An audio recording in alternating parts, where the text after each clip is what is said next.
ہم نے بدلا ہے، سواری کا انداز بدلا، ہاں بدلا ہے، کپڑے کا انداز بدلا، ہاں بدلا ہے، لیکن ہمارے بدلنے کا ایک اسٹیٹس ہے، ہمارے بدلنے کا ایک ریزن ہے، ہمارے بدلنے کا ایک معیار ہے۔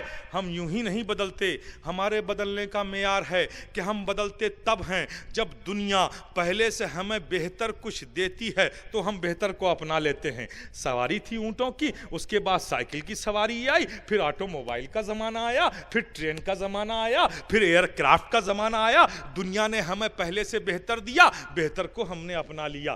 پہلے لوگ کاٹن کا کپڑا پہنے کرتے تھے، بہت ہی موٹا کپڑا ہوا کرتا تھا، پھر اس کے بعد پولیسٹر کا زمانہ آیا، پھر ٹیریکاٹ اور پولیسٹر مکس کا زمانہ آیا، پھر روبیا وائل کا زمانہ آیا، پھر مخمل کا زمانہ آیا۔ پہلے سے جو بہتر دنیا نے دیا ہم نے بدل لیا ہے۔ مکان کہاں ہے وہ کھجوروں کی دھرن، کہاں ہے وہ کھجوروں کی پتیاں، اس سے بنی ہوئی چھتیں، کہاں ہے وہ مٹی کی دیواریں؟ ظاہر ہے کہ ہم سیمنٹڈ مکان میں رہتے ہیں، RCC کے مکان میں رہتے ہیں، پختہ مکان میں رہتے ہیں، تو بدلا ہے۔ لیکن ہمارے بدلنے کا معیار یہ ہے کہ جب پہلے سے دنیا نے ہمیں بہتر دیا ہے تو ظاہر ہے ہم نے بہتر کو اپنا لیا۔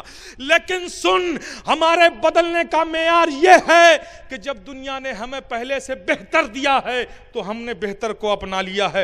لیکن تو محمد عربی صلی اللہ تعالی علیہ وسلم کی لیڈرشپ کو بدلنے کی بات کرتا ہے تو ارے سن، میں محمد عربی کی لیڈرشپ کو چھوڑنے کی بات کرتا ہے تو سن، ہم جانتے ہیں کہ کسی ماں کی کوکھ میں اللہ نے یہ دم ہی نہیں رکھا ہے کہ صبح قیامت تک کوئی محمد عربی جیسا پیدا ہو سکے۔ اللہم صلی علی نعرہ رسالت، نعرہ رسالت، جشن عید میلاد النبی، قائد ملت۔ ہم جانتے ہیں کہ کسی باپ کی پشت میں اللہ نے یہ قوت ہی نہیں رکھی ہے کہ صبح قیامت تک کوئی محمد عربی جیسا پیدا کر سکے۔ تو جب دنیا محمد عربی جیسا لا نہیں سکتی تو ہم اپنی لیڈرشپ کیسے بدل سکتے ہیں؟ ارے دنیا کیا لائے گی، میرے آقا جیسا کیا لائے گی؟ ارے اے دنیا، چیلنج ہے صبح قیامت تک، لا سکتی ہے تو لا، میرے آقا کی تبسم کی ایک مثال لا۔ اے دنیا، لا سکتی ہے تو لا، میرے آقا کے تکلم کی کوئی مثال لا۔ لا سکتی ہے تو لا، اے دنیا، میرے آقا کے دم مسیحائی کی کوئی مثال لا۔ اے دنیا، لا سکتی ہے تو لا، میرے آقا کے حسن و جمال کی کوئی مثال لا۔ اے دنیا، لا سکتی ہے تو لا، میرے آقا کی صلہ رحمی کی کوئی مثال لا۔ اے دنیا، لا سکتی ہے تو لا، میرے آقا کی درس انسانیت کی کوئی مثال لا۔ ارے تو مثال کیا لائے گا؟ ہے تیرے کسی لیڈر کے پاس ایسی کوئی زندگی، ایسی کوئی سیرت، ایسی کوئی تاریخ؟ لیڈر پیدا ہوتے ہیں، لیڈر کی داستانیں ہیں، مذہبی رہنماؤں کی تاریخیں ہیں، لیکن تاریخ کا چیپٹر، تاریخ کا باب کسی بھی مذہبی رہنما کے تعلق سے وہاں سے شروع ہوتا ہے جب وہ چلنا شروع کر دیتا ہے، جب وہ بولنا شروع کر دیتا ہے، تب تاریخ لکھنا شروع کر دیتی ہے۔ لیکن اے دنیا کے رہنماؤں، لاؤ میرے رسول جیسی کوئی سیرت، میرے رسول کی زندگی کی کوئی تاریخ کہ رسول پیدا ہو رہے ہیں، تاریخ لکھی جا رہی ہے، پیدا نہیں ہوئے ہیں، ماحول بن رہا ہے، فضاؤں کا ماحول لکھا جا رہا ہے، ہواؤں کا ماحول لکھا جا رہا ہے۔ جس کمرے میں نبی کی پیدائش ہونی ہے وہ کمرہ بقعہ نور بنا ہوا ہے، وہ تاریخ مورخ لکھ رہا ہے۔ نبی پیدا ہو رہے ہیں، پیدا ہونے کے بعد نبی نے سب سے پہلے کیا کیا؟ مورخ نے اسے بھی نہیں چھوڑا، اس لیے کہ دنیا کے رہنماؤں کی تاریخ دنیا لکھتی ہے، لیکن اللہ کے پیارے حبیب کی تاریخ اللہ خود لکھوا رہا ہے، اللہ محفوظ کروا رہا ہے۔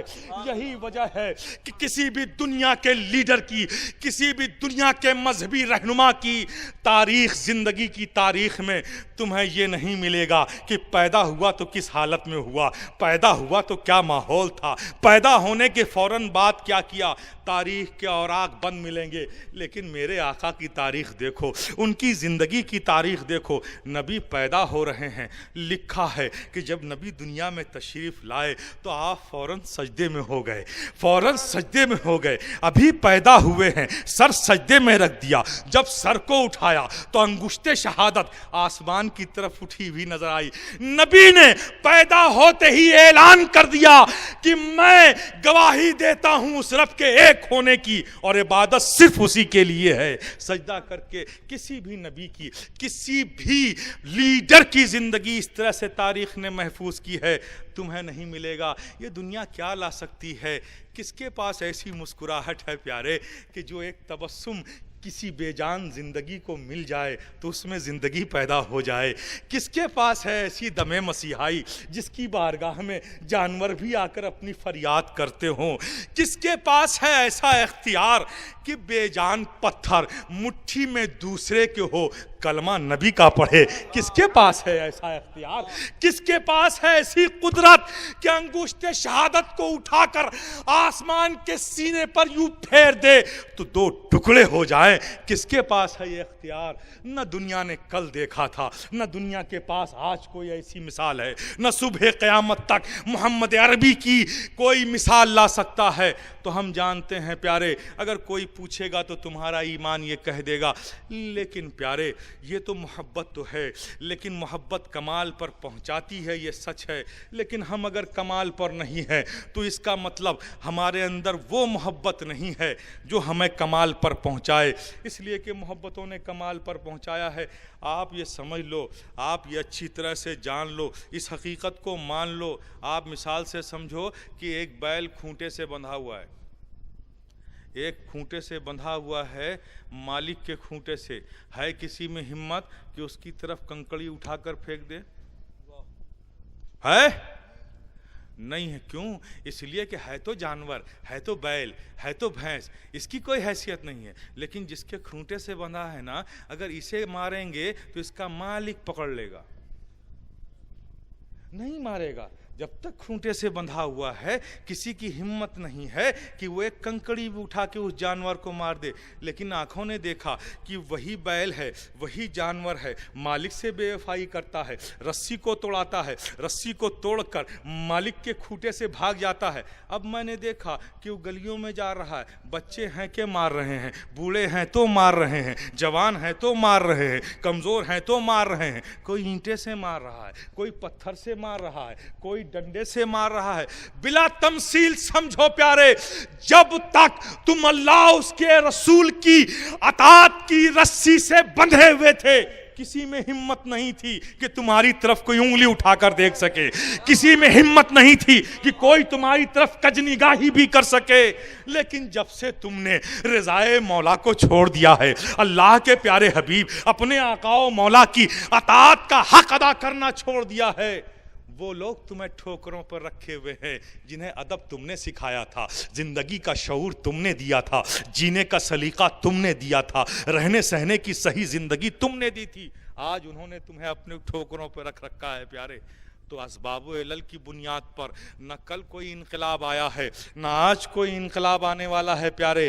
یاد رکھو، اگر قوم مسلم میں کبھی بھی انقلاب آئے گا تبھی آئے گا جب تمہارے عمل میں انقلاب آئے گا، تمہاری سوچ میں انقلاب آئے گا، تمہارے دل کی دھڑکنوں میں انقلاب آئے گا، تمہاری فکر میں انقلاب آئے گا، تمہاری صبح و شام کی زندگی میں انقلاب آئے گا، پیارے رسول کی غلامی کا حق ادا کرنے کے انداز میں انقلاب آئے گا۔ صرف نعروں سے محض آقا کی غلامی کا حق ادا نہیں ہوگا پیارے۔ سوچو کیا ہے تمہارے نعروں کی ویلو، کیا ہے تمہارے نعروں کا اسٹیٹس، کیا ہے تمہارے نعروں کا ایفیکٹ۔ ارے نعرے دیکھنا ہو تو تاریخ کے اوراق اٹھاؤ، دریائے دجلہ کے کنارے نعرہ لگایا تھا، نعرہ لگانے والوں نے لگایا تھا، کلمے بھی یہی ہیں، حروف بھی یہی ہیں، الفاظ بھی یہی ہیں، کلام بھی یہی ہیں۔ کل ایک نعرہ لگا تھا دریائے دجلہ کے کنارے، نعرہ تکبیر، جواب دینے والوں نے کہا تھا، یہی کہا تھا جو تم کہتے ہو، اللہ اکبر۔ تو دریائے دجلہ اور ایران کے محل میں کافی دوری ہے پیارے، کئی 100 کلومیٹر کی دوری ہے پیارے۔ دریائے دجلہ پہ کھڑے ہو کر ان مجاہدین نے نعرہ لگایا۔ آپ سوچو کئی 100 کلومیٹر کی دوری پر دریائے وہ ایران کا محل تھا جانتے ہو وہ اللہ اکبر کی صدا ہوا اسے اپنے دوش پر لے جاتی ہے. مجاہدین کی زبان سے نکلے ہوئے اللہ اکبر کے کلمات، اس کی آواز، اس کی گھنگرج، اس کی ایفیکٹ، اس کا وزن، اس کا اثر ہوا اپنے دوش پر اٹھا کر لے جاتی ہے اور ایران کے محل سے ٹکراتی ہے تو ایران کے محلوں کی دیواروں میں شگاف پیدا ہو جاتا ہے، اس کی محراموں میں شگاف پیدا ہو جاتا ہے، اس کے دروازے ٹوٹ جاتے ہیں.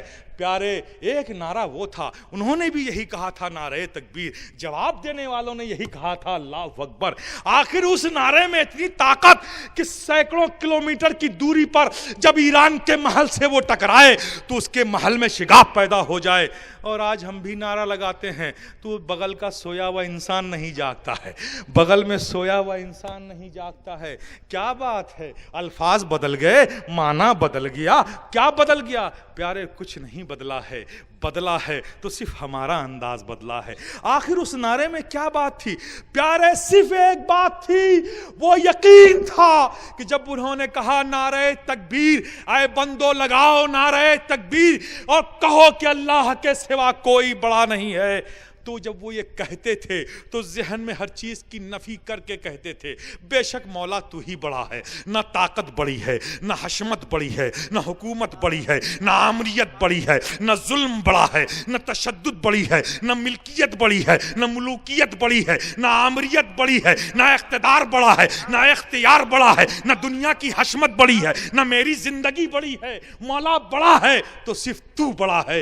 اس یقین کے ساتھ کہتے تھے. وہ یقین کا پاور نعرے کے الفاظ میں شامل ہوتا تھا اور جب دیواروں سے ٹکراتا تھا تو دیواروں میں شگاف پیدا ہو جاتا تھا. نعرے تمہارے پاس وہی ہیں لیکن وہ یقین نہیں ہے، وہ یقین نہیں ہے پیارے. وہ یقین جو ہوتا ہے تو خوف نہیں ہوتا، وہ یقین ہوتا ہے تو اضطراب نہیں ہوتا. وہ یقین وہ چیز ہے کہ جب کسی مومن کے پاس ہوتا ہے تو اسے کوئی ڈر نہیں ہوتا، کوئی بھے نہیں ہوتا، کوئی خوف نہیں ہوتا، کوئی تردد نہیں ہوتا، کوئی اضطراب نہیں ہوتا. آج پیارے سب کچھ کل سے زیادہ ہے، بس کمی ہے تو یقین کی ہے. یہ ایک چیز کم ہو گئی ہے. یہی وجہ ہے کہ خوف زدہ تم ہو، دہشت زدہ تم ہو، مغلوب تم ہو، محکوم تم ہو، کچلے ہوئے تم ہو، دبے ہوئے تم ہو. سایوں سے خوف تمہیں لگتا ہے، کل کا خوف تمہیں ہے، ایک گھنٹے بعد کی فکر تمہیں ہے، صبح ہے تو فکر ہے، شام ہے تو فکر ہے. کبھی تم اپنے اللہ کی رزاقی پر یقین کر کے تو پیارے دیکھو، تمہیں فکر کرنے کی کیا ضرورت ہے؟ ارے قوم مسلم، اے نبی کے غلاموں، اے نبی کے وفاداروں، تمہیں فکر کرنے کی کیا ضرورت ہے؟ تمہارے لیے تمہارا رب رزاق ہے، تم اس کے محبوب کی امت ہو. رب کا کرم تم پر ہے، اس کا فضل تم پر ہے، اس کی عطا تم پر ہے، اس کی نوازشات تم پر ہے. پیارے اس پر یقین کر کو دے دیکھو. اس لیے کہ خوف اور دہشت، اضطراب و بے چینی اور تردد اسباب و علل سے نہیں دور ہوتی، یہ صرف یقین سے دور ہوتی ہے. پیارے یقین ہوتا ہے تو کوئی خوف نہیں ہوتا، یقین ہوتا ہے تو کوئی غم نہیں ہوتا، یقین ہوتا ہے تو کوئی بے چینی نہیں ہوتی. مثال دے کر اس بات کو بھی میں واضح کر دوں، اس لیے کہ سب کچھ کل سے زیادہ ہیں. آج مدرسے کل سے زیادہ ہیں، تعداد کل سے زیادہ ہے، علماء کل سے زیادہ ہیں، مشائخین کل سے زیادہ ہیں، مشائخ کل سے زیادہ ہیں، خانقاہیں کل سے زیادہ ہیں، خطیب کل سے زیادہ ہیں، مبلغ کل سے زیادہ ہیں، اجلاس کل سے زیادہ ہیں، تحریکیں کل سے زیادہ ہیں، تنظیمیں کل سے زیادہ ہیں، اکنومیکل پاور کل سے زیادہ ہے، مین پاور کل سے زیادہ ہے، پولیٹیکل پاور کل سے زیادہ ہے. سب کچھ جب کل سے زیادہ ہے، کون مسلمان ہے جیسا جس نے 7 دن سے کچھ نہ کھایا ہو، بھوک کو دبانے کے لیے پیٹ پر پتھر باندھے ہو؟ ڈھونڈ ڈالو روئے زمین پر، کوئی مسلمان تمہیں ایسا نہیں ملے گا. پیارے کل سے زیادہ سب کچھ ہے تو وقار کیوں نہیں کل سے زیادہ؟ عزت کل سے زیادہ کیوں نہیں؟ پیارے وجہ یہی ہے کہ کل سے زیادہ باقی سب کچھ تو ہے ہمارے پاس، لیکن وہ ایک چیز جو یقین کا پاور کل ہمارے اسلاف کے پاس تھا آج ہمارے پاس نہیں ہے. اس لیے سب کچھ زیادہ رکھ کر بھی ہم باکمال نہیں ہیں، ہم باعظمت نہیں ہیں، ہم باوقار نہیں ہیں، ہم سرخ رو نہیں ہیں، ہم حاکم نہیں ہیں بلکہ محکوم بنے ہوئے ہیں. اس لیے کہ یقین وہ پاور ہے، ہوتا ہے تو خوف نہیں ہوتا. مثال دے کر سمجھاؤں، آپ جاتے ہو ایک حجام کے پاس، نا جاتے ہو، سبھی جاتے ہیں بھائی. جن کے چہرے پر ماشاء اللہ ہی اللہ کا نور ہے وہ بھی جاتے ہیں، اور جو اس نور سے محروم ہیں وہ تو جاتے ہی ہیں، وہ بھی تو جاتے ہی ہیں بھائی۔ لیکن وہ بھی جاتے ہیں، ہم بھی جاتے ہیں، ہم جاتے ہیں خط بنانے کے لیے اور آپ جاتے ہیں بالکل صاف کرانے کے لیے۔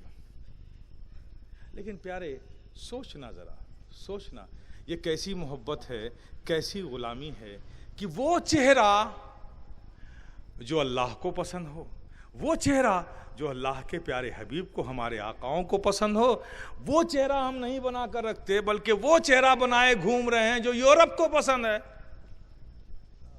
یہیں سے شروع کرو کہ یہ کیسی غلامی کا ہم حق ادا کر رہے ہیں۔ پیارے ذرا آپ تصور کرو، آپ جاتے ہو نا، خیر اللہ توفیق دے، ہدایت دے ہمارے نوجوانوں کو، ہمارے بزرگوں کو، پیاری ہماری شناخت ہے صرف یہ سوچ کر کہ یہ وہ چہرہ ہے دنیا کو پسند آئے یا نہ آئے، جس کے ہم غلام ہیں اسے یہی پسند ہے، اسے یہی پسند ہے، بس یہی ایمان کی علامت ہے۔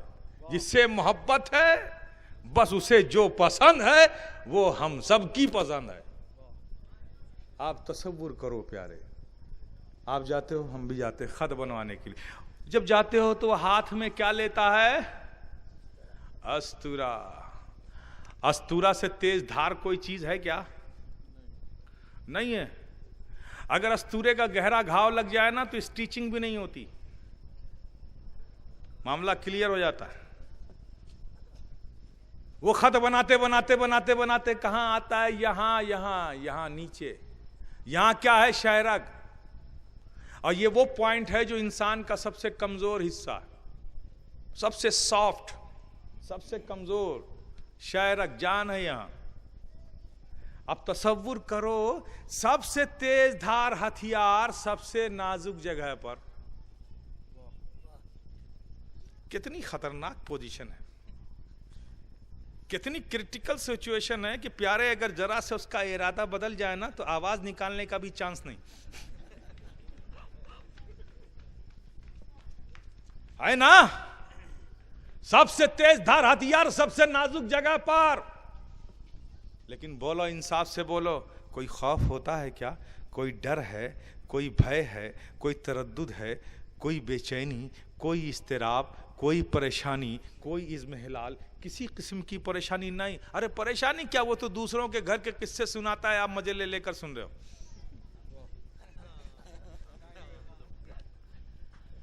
کیوں؟ اتنی کرٹیکل سچویشن، خراب پوزیشن، سب سے تیز دھار ہتھیار سب سے نازک جگہ پر، لیکن آپ کو کوئی غم نہیں، کوئی بے چینی نہیں، کوئی بھے نہیں، کوئی خوف نہیں۔ کیوں؟ اس لیے یقین ہے کہ وہ آپ کی گردن نہیں کاٹے گا۔ یہی تو میں کہتا ہوں کہ یقین ہوتا ہے تو خوف نہیں ہوتا، یقین ہوتا ہے تو بے چینی نہیں ہوتی، یقین ہوتا ہے تو کوئی ڈر نہیں ہوتا، یقین ہوتا ہے تو دہشت نہیں ہوتی، یقین ہوتا ہے تو تردد نہیں ہوتا۔ ارے پیارے میں کہتا ہوں کہ جتنا تم روز ایک حجام پر یقین کرتے ہو، اگر اتنا ہی تم اپنے رب پر کر لو تو خدا کی قسم اگر ساری دنیا بھی تمہاری گردن پر تلوار رکھ دے گی تو تمہیں کوئی خوف نہیں ہوگا، کوئی غم نہیں ہوگا، کوئی بے چینی نہیں ہوگی، کوئی دہشت نہیں ہوگی، کوئی اضطراب نہیں ہوگا، کوئی اضمحلال نہیں ہوگا۔ یقین بہت پیارے عظیم چیز ہے، یقین سب کچھ کل سے زیادہ ہے، بس یہ یقین کا پاور کمزور ہو گیا ہے تو سب کچھ رکھ کر بھی ہم بیکار نظر آتے ہیں۔ لیکن پیارے اب یقین پیدا کیسے کیا جاتا ہے؟ بات کو اگر ادھورا چھوڑ دیا جائے تو یہ خانقاہی نظام کے خلاف ہے۔ خانقاہ کا تو کام ہے ان تک پہنچانا، انتہا تک۔ اب یقین جب آپ کو پتا چلا کہ بہت اہم چیز ہے، یقین ہمارے پاس کم ہو گیا تو یقین کیسے پیدا ہوتا ہے؟ آپ چاہو گے نا یقین کو بڑھانا، یقین کو پاورفل بنانا، یقین کو مضبوط کرنا، یقین کو پیدا کرنا، تو یقین کیسے پیدا ہوتا ہے؟ پیارے یقین پیدا ہوتا ہے تعلق سے۔ جیسے جیسے تعلق مضبوط ہوتا جائے گا یقین بڑھتا جائے گا، یقین بڑھتا جائے گا۔ اب ہم بندے ہیں، وہ مالک ہے، بندے کا مالک سے ڈائریکٹ کیسے تعلق ہوگا بھائی؟ کسی بندے کا اس مالک سے ڈائریکٹ تو تعلق ہو ہی نہیں سکتا. تو آپ کیا مطلب کیسے تعلق پیدا کریں اس سے؟ تو اس سے تعلق پیدا کرنا ہونا تو اس کے محبوب سے تعلق پیدا کرو, اس کے محبوب سے تعلق پیدا کرو. اس سے تعلق مضبوط ہوتا جائے گا تو یقین کا معاملہ اس سے مضبوط ہوتا چلا جائے گا. اس سے تعلق پیدا کرو. اب محبوب سے, اپنے آقا و مولا سے کیسے تعلق مضبوط کریں, کیسے تعلق پیدا کریں؟ یقین پیدا ہوگا تعلق سے. تعلق کیسے پیدا کریں؟ تعلق کیسے پیدا کریں؟ تو پیارے فار ایگزامپل میں آپ کو سمجھا رہا ہوں تعلق کیسے پیدا ہوتا ہے. ایک اجنبی دوسرے اجنبی سے ملتا ہے تو تعلق پیدا کرنا چاہے تو پہلے کیا کرتا ہے؟ کیا کرتا ہے؟ تو پتا چلا کہ تعلق اگر پیدا کرنا ہو تو سلام کرو. تو سوچتے کیا ہو, تمہیں بھی اپنے آقا سے تعلق پیدا کرنا ہے نا, تو بس پیارے آقا پر سلام پڑھو. صبح ہو تو سلام پڑھو, شام ہو تو سلام پڑھو, دل میں خوشیاں آئے سلام پڑھو, اٹھو تو سلام پڑھو, سونے سے پہلے سلام پڑھو, چلتے ہوئے ذکر کرتے رہو, سلام پڑھتے رہو, آقا کی یاد میں رہو, اس کے تصور میں رہو. پیارے جس دن تم ایسا کرنا شروع کر دو گے, اس مثال کی طرح بات بن جائے گی کہ ایک غریب پان والا ایک بازار کے ایک اسٹریٹ پہ ایک سڑک کے نکڑ پر پان کی چھوٹی سی دکان رکھتا تھا. اسی راستے سے ایک مالدار شخص اپنی گاڑی سے گزرتا تھا. مالدار شخص اپنی گاڑی سے گزرتا تھا. جب وہ مالدار شخص پان والے کے سامنے سے گزرتا تھا نا, تو پہلے دن اس نے سلام کیا. پہلے دن سلام کیا تو پہلے دن کے سلام کا کوئی اثر نہیں ہوا, اس نے اس کو دیکھا بھی نہیں, آگے گزر گیا. دوسرا دن آیا, پھر وہ گزرا, پھر اس غریب پان والے نے اس مالدار شخص کو سلام کیا. دوسرے سلام کا اثر یہ ہوا کہ اس نے کنکھیوں سے دیکھا, کورے چشم سے دیکھا, آگے گزر گیا. تیسرے دن پھر وہ جب مالدار شخص ادھر سے گزرا تو پھر اس پان والے نے سلام کیا. جب تیسرے دن سلام کیا تو تیسرے دن کے سلام کا پیارے یہ اثر ہوا کہ اس نے تھوڑا سا گردن کو اس کو دیکھا, گردن کو خم کیا, آگے گزر گیا. چوتھا دن جب آیا پھر وہ ادھر سے گزرا, پھر اس نے سلام کیا. پھر چوتھے دن سلام کا اثر یہ ہوا کہ اس نے اسے دیکھا, گردن خم کی, مسکرایا, سلام کا جواب دیا, آگے گزر گیا. پانچویں دن جب وہ ادھر سے گزر رہا تھا, ابھی پان والے کی دکان آئی بھی نہیں ہے, پہلے ہی سے اس کی گردن ادھر گھومی ہوئی ہے, پان والے کی طرف اس کی نگاہ ہے. اب اس کی نگاہ اسے تلاش کر رہی ہے. جب وہ اس جگہ پر پہنچتا ہے تو دیکھتا کیا ہے کہ پان والا اپنی جگہ موجود نہیں ہے. گاڑی سے اتر پڑتا ہے, چار سلام کا اثر دیکھو, گاڑی سے اتر پڑتا ہے اور پوچھتا ہے پڑوسی دکاندار سے, ارے بھائی یہاں یہ ایک پان والا تھا, نظر نہیں آ رہا ہے. پڑوسی کہتا ہے جناب رکیے, ابھی وہ نماز کھو گیا ہے, آتا ہے تو ملاقات ہوگی. کیا سمجھے تم بھی اپنے آقا پر بس سلام پڑھتے رہو, جس پر تم سلام, جس آقا پر, مدنی تاجدار پر تم سلام پڑھتے رہو گے, ایک دن اس مدینے والے کی نظر تم پر اٹھ ہی جائے گی. اور جس دن نظر اٹھ جائے گی تمہارا کام ہو جائے گا, تعلق بھی پیدا ہو جائے گا, یقین کی دولت بھی مل جائے گی. اللہم صلی علی سیدنا مولانا محمد وعلی آل سیدنا مولانا محمد کما تحب و ترضی بان تصلی علیہ صلاۃ و سلام علیک یا رسول اللہ. پیارے بات کچھ کرنے کی ہے, کوئی ابابیلوں کا لشکر آنے والا نہیں ہے. پیارے اگر چاہتے ہو اپنے عہد رفتہ کو حاصل کرنا تو عملی زندگی شروع کرو, پریکٹیکل لائف شروع کرو. اسلام ایک پریکٹیکل مذہب ہے, اس کے ماننے والے اگر ان پریکٹیکل زندگی گزاریں تو کتنے افسوس کی بات ہے. کہنا ہوگا کہ صاحب ہم تو وہ لوگ ہیں کہ دسترخوان پر کھانا بچھا ہوا ہے پھر بھی ہم بھوکے ہیں, دریا کے کنارے ہم بیٹھے ہیں اور پھر بھی ہم پیاسے ہیں. خواجہ کے اس ہندوستان میں, مخدوم سمنا کے فیضان میں رہ کر بھی ہماری روحانیت پیاسی ہے, تو اس سے بڑی محرومی کی اور کیا بات ہو سکتی ہے. پیارے سب کچھ تمہیں ہے, لیکن ہر چیز ایک گوشے میں پڑی ہوئی ہے, تم نے اس کا استعمال چھوڑ دیا ہے. پیارے عملی زندگی شروع کرو, عملی زندگی اپنا لو, انقلاب برپا ہو جائے گا, انقلاب پیدا ہو جائے گا. اور عملی زندگی جینے کے لیے پیارے, عملی زندگی جینے کے لیے میں سمجھتا ہوں, لوگ کہتے ہیں مجھ سے کہ حضرت کیا کروں, سوچتا تو ہوں, ارادہ تو کرتا ہوں کہ کل سے فجر کی نماز بھی قضا نہیں ہوگی, انشاءاللہ تعالیٰ پڑھوں گا, اور صبح میں یہ معمول رہے گا, دوپہر میں ظہر بھی پڑھوں گا, عصر بھی پڑھوں گا, مغرب پڑھوں گا. لیکن جا کے بستر پر سوتا ہوں, اور پھر جب صبح آنکھ کھلتی ہے تو پھر وہی فرینڈ ہے, وہی محلے کا نکڑ ہے, وہی چائے کی دکان ہے, وہی گلیاں ہیں, وہی دوست ہیں, وہی کاروبار ہے, وہی دکان ہے, وہی نوکر ہے. ایسا الجھ جاتے ہیں کہ رات کا سارا عزم ختم ہو جاتا ہے. اگر کسی کے ساتھ یہ پرابلم ہے تو ایک فارمولہ میں ان کو دیتا ہوں, دن میں شروع کرنے میں پرابلم آ رہی ہے نا, تو رات سے شروع کر دو نا. ارے رات سے شروع کر دو. رات میں تو نہ سماج ہے, نہ سوسائٹی ہے, نہ فرینڈ سرکل ہے, نہ نکڑ کے چائے کی دکان ہے, نہ گلی ہے, نہ بیٹھکا ہے, نہ دوست ہے, نہ احباب ہے, نہ کاروبار ہے, کچھ نہیں ہے. رات سے شروع کر دو. بات شروع کرنے کی ہے پیارے, شروع کرو, کہیں سے شروع کرو. وقت آ چکا ہے شروع کرنے کا. ورنہ لوگ تو کہتے ہیں کہ ارے بھیا یہ سنی کون ہے, کہتے ہیں سنی کون ہے, تو تنزن کہتے ہیں وہ, ارے بھیا سنی وہ ہے جو صرف سنتا ہے. کہتے ہیں سنی کون ہے, کہا سنی وہ ہے جو صرف سنتا ہے. غلط کہتے ہیں. آپ نے بھی سنا ہے 2 گھنٹہ, میں نے بھی پسینہ بہایا ہے, اور جا کے گھر پہ سو جاؤ گے, فجر چھوڑ دو گے, تو کیا غلط کہتے ہیں, کیا غلط کہتے ہیں. پیارے صحیح تو کہتے ہیں. اگر غلط کہتے ہیں تو غلط کر کے دکھاؤ, بتا دو انہیں کہ سنی وہ نہیں جو صرف سنتا ہے, بلکہ سنی وہ ہے جو اپنے آقا کی سنتوں پر زندگی گزارتا ہے, جو پیارے آقا کی سنتوں پر زندگی جیتا ہے, جو پیارے آقا کی سنتوں پر زندگی جیتا ہے, مرتا ہے, وہ سنی ہے. لیکن اس کے لیے پیارے تمہیں عملی زندگی شروع کرنا ہوگا. کیسے گوارا ہو جاتا ہے, مسجد باہر ہے, جماعت اندر ہو رہی ہے, نوجوان ہمارے, بزرگ ہمارے باہر کھڑے ہو کر بات کر رہے ہیں, جماعت اندر ہو رہی ہے, نوجوان مسجد کے دروازے پہ کھڑے ہو کر بات ہو رہے ہیں.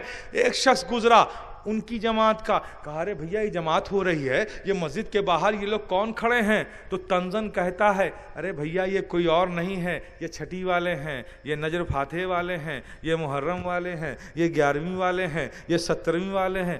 تنزن کہتے ہیں اور آپ سن لیتے ہو, لیکن ذرا دیکھو اپنی غیرت اور حمیت کو ٹٹولو. یہ 11ویں کس کی ہے, یہ 17ویں کس کی ہے, یہ چھٹی کس کی ہے, یہ 11ویں میر میرا, پیر پیرا, محبوب سبحانی, غوث سمدانی, غوث العظم, حضرت شیخ عبد القادر جیلانی, یہ وہ ہیں جو ہمارے سروں کا تاج ہیں, ہمارا وقار ہیں, ہماری آبرو ہیں, ہماری پہچان ہے, ہماری مان ہے, ہماری مریادہ ہے, ہماری جان ہے, ہماری عزت ہے, ہماری آبرو ہے, ہمارے آقا ہیں, ہمارے وقار ہیں, ہمارے مسیح ہیں, ہمارے غریب پرور ہیں.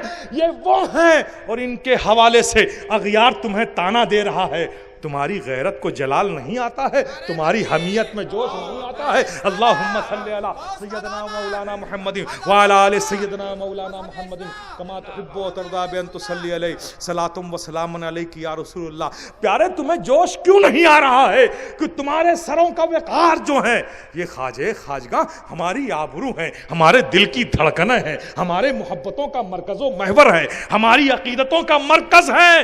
ان کے حوالے سے یہ چھٹی والے ہیں, لوگ تانے دے رہے ہیں. ہماری غیرتوں میں, ہماری حمیتوں میں انقلاب نہیں آ رہا ہے, ہماری سوچ میں جوش نہیں پیدا ہو رہا ہے. کیسی غیرت ہے ہماری, کیسی محبت ہے ہماری, کیسی حمیت ہے ہماری, کیسی سوچ ہے ہماری. حالانکہ سرکار غریب نواز کی غلامی کا حق تو یہ ہے, حالانکہ سرکار سیدنا غوث اعظم کا ہونے کا اور کہلانے کا حق یہ ہے کہ کوئی ہمارے سجدوں کو دیکھ کر, کوئی ہماری نمازوں کو دیکھ کر, کوئی ہمارے اخلاق کو دیکھ کر, کوئی ہماری صبح کی زندگی کو دیکھ کر, کوئی ہمارے شام کی زندگی کو دیکھ کر, کوئی ہمارے اٹھنے کو دیکھ کر, کوئی ہمارے کریکٹر کو دیکھ کر, کوئی ہمارے کریکٹر ویلیوز کو دیکھ کر اگر حیرت زدہ رہ جائے اور پوچھے کہ ارے بھائی یہ اتنے اچھے اخلاق والا, یہ اتنی اچھی عبادت والا, یہ اتنے اچھے تقوی والا, یہ اچھے کریکٹر والا, یہ اتنی اچھی طبیعت والا, یہ کون نوجوان ہے؟ تو کہنے والا یہی کہتا, کہنے والا یہی کہے کہ ارے بھیا یہ کوئی اور نہیں ہے, یہ تو غوث اعظم کا چاہنے والا ہے, یہ تو مخدوم سمنا کا غلام ہے, یہ تو سرکار غوث پاک کے در کا کتا ہے, ان کا منگتا ہے, ان کا بھکاری ہے, ان کی عظمتوں کو, اب ان کے وقار کو, ان کی ادب کو, ان کے احترام کو اپنی زندگی کے لیے سرمایہ حیات سمجھنے والا ہے. کہنے والے کو یہ کہنا چاہیے پیارے, لیکن ایسا ہو نہیں رہا ہے. کیوں؟ اس لیے نہیں ہو رہا ہے کہ ہم ایسا موقع ہی نہیں دے رہے. موقع تو جو دے رہے ہیں دنیا وہ کہہ رہی ہے. لوگوں کو چاہتے ہو کہ اگر یہ زبانیں بند ہو جائیں تو اس کے لیے تمہیں عملی زندگی شروع کرنی ہوگی, عملی زندگی شروع کرنی ہوگی. غوث اعظم کے دیوانے ہو, کیا مطلب تم نے سمجھا ہے نعروں کا؟ غوث پاک کا دامن نہیں چھوڑیں گے, کیا مطلب تم نے اس کا وضع کیا ہے اپنے ذہن و فکر میں؟ ہے کوئی کپڑے کا دامن تمہارے ہاتھ میں جسے نہ چھوڑنے کی بات تم کرتے ہو؟ کیا چیز تم نے پکڑ رکھا ہے جسے تم کہتے ہو نہیں چھوڑیں گے؟ یہ کس دامن, کون سا دامن ہے؟ کیا کنسپٹ ہے دامن سے تمہارا؟ کیا مفہوم ہے؟ کیا سمجھتے ہو؟ غوث پاک کا دامن نہیں چھوڑیں گے, اس دامن سے کیا معنی لیتے ہو تم؟ کیا چیز پکڑ رکھا ہے تم نے نہیں چھوڑو گے؟ پیارے نعرے لگاتے ہو نا تو مطلب بھی سمجھو. جب تم کہتے ہو ایک کمٹمنٹ ہے تمہارا, ایک وعدہ ہے تمہارا کہ غوث اعظم کا دامن نہیں چھوڑیں گے, یہ تم نے وعدہ کر لیا ہے, یہ تمہارا کمٹمنٹ ہے. اور مومن کی شان یہ ہے کہ جب وہ وعدہ کرتا ہے تو وفا کرتا ہے, جب وعدہ کرتا ہے تو نبھاتا ہے. تو اب سوچ کر لگانا نعرہ, یا تو نعرہ مت لگانا, اور لگانا تو اس کو نبھانا, اس کو وفا کرنا, اس کو پورا کرنا. جب تم نعرہ لگاؤ گے غوث اعظم کا دامن نہیں چھوڑیں گے تو اس کا مطلب یہ ہوگا, کمٹمنٹ یہ ہوگا, وعدہ یہ ہوگا کہ اے غوث اعظم جسے آپ نے نہیں چھوڑا ہے اسے ہم نہیں چھوڑیں گے, اور اے غوث اعظم جسے آپ نے رکھا ہے اپنے پاس اسے ہم ہمیشہ اپنے پاس رکھیں گے. اور غوث اعظم نماز آپ نے نہیں چھوڑی ہے, ہم نہیں چھوڑیں گے. اچھے اخلاق آپ نے نہیں چھوڑی ہے, ہم نہیں چھوڑیں گے. کیریکٹرز, اعلیٰ کیریکٹرز دنیا کو ہمیشہ مثال کے طور پر دیا ہے. غوث اعظم ہم بھی آپ کی سنت ادا کریں گے, اچھے کردار والے بنیں گے, اچھے اخلاق والے بنیں گے.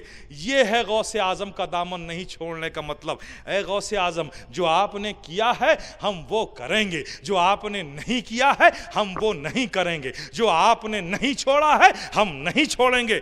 یہ کمٹمنٹ ہے تمہارا جب تم کہتے ہو غوث اعظم کا دامن نہیں چھوڑیں گے. اب سوچ کر نعرہ لگانا, اس لیے کہ ڈبل گنہگار ہو جاتے ہو, وعدہ بھی کرتے ہو وفا بھی نہیں کرتے, اور یوں بھی عمل نہیں کرتے. پیارے کہنے کا مطلب یہ ہے, یہ نور کی رات ہے, برسات کی رات ہے, نور کے برسات کی رات ہے, پیارے آقا کی بات ہے. ہم نبی کی سنتوں پر بات صرف سننے سے نہیں رکھتی تعلق, اصل یاد منانا یہ ہے, اصل ذکر کرنا یہ ہے, اصل محبت کا تقاضا یہ ہے کہ ہم ان راتوں میں اپنے رب کو گواہ بنا کر, اپنے رب کے حضور حاضر ہو کر, اپنے قوت ارادی کے ساتھ, مضبوط ارادوں کے ساتھ, ایک عزم مصمم کے ساتھ ان رحمتوں بھری رات میں یہ وعدہ کریں اپنے آپ سے اور اپنے رب کے حضور کہ مولا کریم ہمیں یہ توفیق عطا کر کہ اس نارانی اور برکتوں والی راتوں کے صدقے ہمارے آنے والی صبح جو بھی ہو آقا کی سنتوں پر ہو, ان کے فرمان پر ہو, اولیاء دین کے کردار و عمل پر ہو, ان کی محبتوں کے حوالے سے ہماری زندگی, آنے والی زندگی مروتوں بھری ہو, اخلاق بھری ہو, کردار بھری ہو, عمل و تقوی والی ہو, نشان عمل والی ہو. ایک سچے مسلمان بن کر ہم دنیا میں آئے ہیں, دنیا میں رہیں اور دنیا سے جائیں. پیارے یاد کرو کتنا احسان عظیم ہے اس رب کا. تم سمجھتے ہو آج ہمارے نوجوانوں کی نظریں کدھر ہیں؟ امریکہ کی طرف ہیں, کدھر ہیں؟ جاپان کی طرف ہیں, کدھر ہیں؟ سوئٹزرلینڈ کی طرف ہیں, کدھر ہیں؟ ایمسٹرڈم دیکھ رہا ہے ہمارا نوجوان, یو کے لنڈن دیکھ رہا ہے, پیرس دیکھ رہا ہے, ایمسٹرڈم دیکھ رہا ہے, فرنکفرٹ دیکھ رہا ہے, برلن دیکھ رہا ہے, ٹوکیو بیجنگ دیکھ رہا ہے. اس طرف اس کی نظر ہے. ارے مسلمان تو کدھر نظر کیے ہوا ہے, تو کدھر نظر کیے ہوا ہے؟ یہ الیکٹرانک کے میدان میں جاپان بہت آگے ہے, ٹھیک ٹھیک ہے مانا یہ سپر پاور ہونے کے میدان میں، یہ فائٹر اور بمبو کرافٹ ایئر کرافٹ ہونے کے معاملے میں یہ امریکہ بہت آگے ہے، پیرس بہت آگے ہے، ایٹمک پاور اس کے پاس ہے، اس لیے سپیریئر ہے، بہت سپر ہے۔ لیکن پیارے ذرا غور تو کرو، یہ امریکہ کو سپر پاور اور سپیریئر کہنے والا کون ہے؟ کوئی اور نہیں ہے، دنیا کا انسان ہے۔ امریکہ کو سپیریئر انسانوں نے کہا ہے، روئے زمین کے انسانوں نے کہا ہے، سپر کہا ہے تو انسان نے کہا ہے۔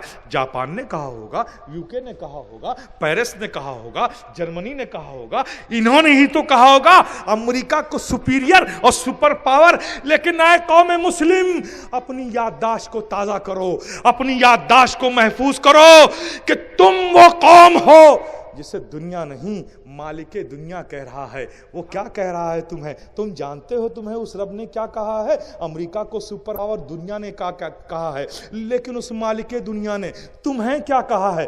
تمہیں پتا ہے اس مالک دنیا نے کہا ہے کنتم خیر امت اخرجت للناس، تم ہی بہترین امت ہو جسے ہم نے لوگوں سے نکالا ہے۔ دنیا امریکہ کو سپر کہہ رہی ہے، رب کائنات تمہیں سپیریئر کہہ رہا ہے۔ اب تم بتاؤ، تم سمجھو کہ تم سپیریئر ہو کہ امریکہ سپیریئر ہے؟ کہنے والا دنیا کہہ رہا ہے کسی کو سپیریئر، اور وہ کریٹر کہہ رہا ہے جو پوری دنیا کا بنانے والا ہے وہ سپیریئر تم کو کہہ رہا ہے۔ اب حیرت ہے، افسوس ہے، المیہ ہے، یہ ایک عجیب حادثہ ہے کہ جس قوم کو رب خود سپیریئر کہہ رہا ہو وہ سپیریئر دوسرے کو سپیریئر سمجھ بیٹھی ہے۔ اس سے زیادہ افسوس کی کیا بات ہوگی؟ اس سے زیادہ اس کی کیا بات ہوگی؟ اور ایک بات اور میں واضح کر دوں، اخرجت للناس کنتم خیر امت اخرجت للناس، تم ہی بہترین امت ہو جسے ہم نے لوگوں سے نکالا۔ یہ ہمارا رب کہہ رہا ہے، پیارے آقا کی امتیوں کے لیے کہہ رہا ہے، آقا علیہ الصلوۃ والسلام کی امتیوں کے لیے یہ کہا جا رہا ہے، یعنی تم سے تمہارے لیے کہا جا رہا ہے۔ خیر امت کا خطاب، سپیریئر ہونے کا ٹائٹل، سپیریئر ہونے کا تاج، سپیریئر ہونے کا کراؤن اللہ پاک کسی اور کے سر پر نہیں رکھ رہا ہے تو اے قوم مسلم تمہارے سر پر رکھ رہا ہے۔ اور یہ بھی یاد رکھ لو، یہ تمہارے کسی عمل کی بنیاد پر اس نے نہیں رکھا ہے، کسی تقوی کی بنیاد پر نہیں رکھا ہے، کسی علم کے بنیاد پر نہیں رکھا ہے، کسی اور فضیلت کی بنیاد پر نہیں رکھا ہے، اس لیے کہ اللہ کے جتنے بھی نبی ہوئے، نبی جس نے بھیجے اس نے دنیا میں، وہ دنیا میں آئے، ان کے زمانے میں بھی عبادت کرنے والوں کی کمی نہیں تھی، علم رکھنے والوں کی کمی نہیں تھی، تقوی والے بھی تھے، متقی بھی تھے، زہد و اتقا رکھنے والے بھی تھے، مجاہدات کرنے والے بھی تھے، علم رکھنے والے بھی تھے، ان کے پاس بھی کچھ کمی نہیں تھی۔ تمہارے علم کی بنیاد پر خیر امت کا خطاب نہیں عطا کیا گیا، بلکہ پیارے خیر امت تم اس لیے ہو کہ تم اللہ کے محبوب کی امت ہو، پیارے آقا کی امت ہو، رسول رحمت کی امت ہو، اس لیے تم خیر امت ہو۔ تو جب تم خیر امت ہو، آقا کے غلام ہو، چاہنے والے ہو، تو پھر دوستو محبت کا حق ادا کرو، آقا کی غلامی کا حق ادا کرو، زندگی میں انقلاب لاؤ، تبدیلی لاؤ۔ میں کہہ رہا تھا کہ تم دن کے اجالے سے شروع نہیں کر سکتے نا، تو رات کے اندھیرے سے شروع کر دو، یہیں سے شروع کر دو۔ کچھ شروع کرنے کی ضرورت ہے، شروع کر دو یہاں سے۔ جب تم اپنے بیڈ روم میں ہوتے ہو، سونے جا رہے ہو نا، وہاں تو کوئی نہیں ہے، کوئی دوست نہیں ہے، دنیا نہیں ہے، مارکیٹ نہیں ہے، بازار نہیں ہے، کچھ نہیں ہے، بس یہیں سے شروع کر دو۔ سوچو، سونے جا رہے ہو، تھوڑا ٹھہرو، رک کر سوچو، اور سوچو کہ میں سونے جا رہا ہوں، میرے آقا رحمت عالم صلی اللہ تعالیٰ علیہ وسلم بھی، پیارے آقا آرام فرماتے تھے۔ تو جب پیارے آقا آرام فرمانے جاتے تھے تو آرام فرمانے سے پہلے کیا کرتے تھے؟ چلو آج میں بھی وہی کر کے سوں۔ پیارے کچھ نہیں، بس یہیں سے شروع کر دو، یہیں سے شروع کر دو۔